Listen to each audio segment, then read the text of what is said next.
বৈষ্ণব সেবার, সাধু সেবার আয়োজন করা হতো। এবং সাধুগণ এসে বা বৈষ্ণবগণ কি করতেন না, ছেলেকে আশীর্বাদ দিতেন। তো ওই সময় বিভিন্ন সম্প্রদায় সাধু তখনও ছিলেন, তারা সবাই সেখানে আসতেন। কেউ তাকে আশীর্বাদ দিতেন, আয়ুষ্মান ভব।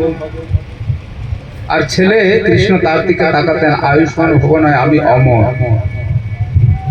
তিনি ইঙ্গিত করতেন। যখন বড় বড় যে আয়ুষ্মান ভব আশীর্বাদ দিতেন, আর কৃষ্ণ তার দিকে বড় বড় চোখ করে তাকাতেন, বলে আমার আয়ু বৃদ্ধি নয়, আমার আয়ু একদম কোনোদিন শেষ হয় না। আমার জন্ম নেই, আমার মৃত্যুও নাই, আমি কি আয়ুষ্মান ভব? যার জন্ম আছে, মৃত্যু আছে, তার ক্ষেত্রেও। আর যখন কৃষ্ণ ভক্তি হোক বা ভগবানের বিষ্ণু ভক্তি হোক, এরকম কোন সাধু যখন আশীর্বাদ করতেন, তখন কৃষ্ণ তাদের দিকে মুখ করে হাসতেন। আরে স্বয়ং আমি কৃষ্ণ, আমার আবার নতুন করে কৃষ্ণ ভক্তি হবে। সংসারের মানুষের প্রতি আশীর্বাদ হবে এটা, কিন্তু তথাপি তিনি ভগবান। যেহেতু তিনি ভগবান, কারোর মধ্যে বলছিলেন, কারোর মধ্যে কেউ জানতেন না। আর যারা শিশুরূপ ধারণ করে আজকে তোমার কাছে এসেছি, আমরা আশীর্বাদ প্রাপ্ত হতে। যে তত্ত্ব জানতেন তাকে সেভাবে পালন করা।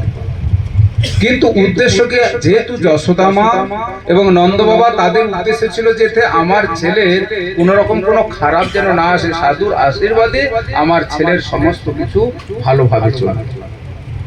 এই সংসারে যদি কখনো কারোর ভাগ্যকে পরিবর্তন করতে কেউ চায়, তার ওই জন্মতিথি নয়, যে কোনো তিথিতে তিনি সাধু সেবা করতে পারেন, বা যে কোনো জন্মতিথিতে তিনি সাধুর কাছে আশীর্বাদ প্রাপ্ত হতে পারেন। যে গ্রহ নক্ষত্রের প্রভাব একটা মানুষকে ছিন্ন বিচ্ছিন্ন করে দেয়।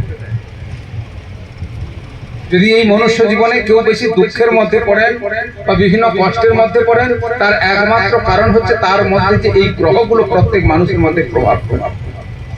তাহলে এই গ্রহকে শান্ত করার জন্য কি করতে হবে? বলে কেন, আমাদের তো কত রত্ন ভান্ডার আছে, কলকাতায় চলে যাবো, জুয়েলার রাজা অনেক, কত রকম স্টোন পাওয়া যায়, লাগিয়ে তোমার ভাগ্য কন্ট্রোল করে দেবে ওরা। কত কলকাতায় বড় বড় সব জুয়েলারি আছে, পোগরাজ মোগরাজ পুরা গোলায় ঝুলিয়ে নিব, হাতে আঙ্গুলে 10 খানা, আঙ্গুলে 10টা, পায়ে 10টা, আঙ্গুলে 10টা। রাহু ঢুকার আর সাহস পাবে? শনি ঢুকতে পারবে? শনি রাহু কেউ ঢুকতে পারবে না, সব গ্রহ রত্নের ভান্ডার ঝুলিয়ে নিবে।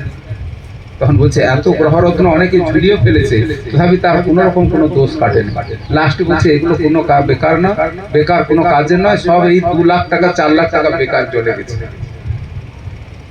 তখন লাস্ট যখন কোন রকম গ্রহ নক্ষত্রের স্টোন কাজ করে না, তখন তিনি কি করেন? তখন সাধুর কাছে গিয়ে হাজির হন, বাবা আমাকে এমন কোনো দিন, আমি যেখানে হাত দিচ্ছি, সমস্ত হাত যেখানে দিই সেখানে আমার শুধু লস, ঘাটা আর ঘাটা, কোনো লাভ আমার হচ্ছে না। কি করে লাভ হবে? বলে দেখো, তোমার ওই সমস্ত স্টোন ফোন যা কিছু লাগিয়েছো, ওই সমস্ত কিছু দ্বারা তোমার লাভ হবে না। তাহলে লাভ কোথা থেকে হবে?